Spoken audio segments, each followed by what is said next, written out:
घरातले पवार आणि बाहेरचे पवार वेगळे असं शरद पवार म्हणाले। त्यानंतर अनेक प्रतिक्रिया उमटू लागल्या।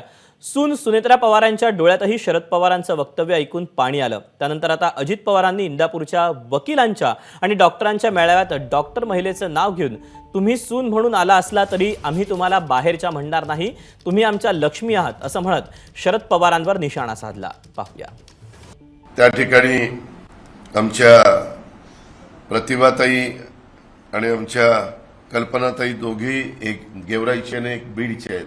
बीड जिल्ह्यात काय प्रकार चालतात हे तुम्हाला सगळ्यांना माहिती आहे। पण म्हणून म्हणजे तुम्हाला दोष मी देत नाही, पण तुम्ही तिकडनं आमच्याकडे आलाय सून म्हणून, आणि तुम्ही सून म्हणून आलेला असला तरी आम्ही तुम्हाला बाहेरच्या मानणार नाही, एवढं लक्षात। तुम्ही आमच्या घरचे आहेत, तुम्ही आमची लक्ष्मी आहे, त्याबद्दल आमचं कुणाचाही दुमत नाही। जर माणूस खरं कुणाशी बोलत असेल ते डॉक्टरशी बोलतो, कारण त्याला त्याच्या काय नक्की वेदना होतात ते डॉक्टरला सांगितल्याशिवाय त्याच्यावर उपचार नीट होत नाही।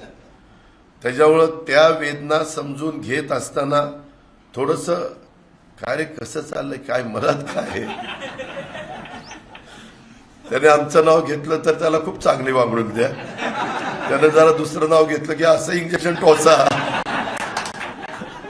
सॉरी तसं म्हटलं मला म्हणायचं नाही। तेव्हा अजित पवारांचा काहीसा हटके अंदाज देखील यावेळेला पाहायला मिळाला। एबीपी माझा, उघडा डोळे बघा नीट।